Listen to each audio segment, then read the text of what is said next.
u gerust achter mij aan. Ik weet de weg.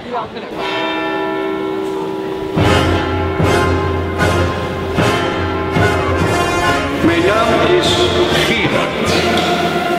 Graaf Gerard van Gelre.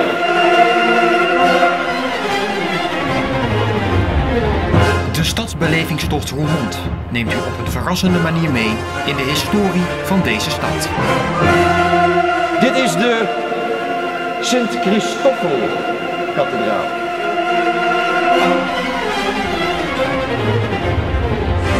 Beleef de verhalen van graaf Gerard van Gelre, Pierre Cuypers en heks Marieke Rappen. Scheer je weg!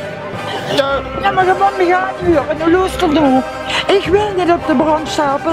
Ik ben echt onschuldig. Zij die het vuur kunnen doorstaan, slechts zij zullen vrij uitgaan. Een ieder die ten onder gaat aan het vuur, zal vannacht rond de klok van 12 buiten de stad zijn oordeel wachten.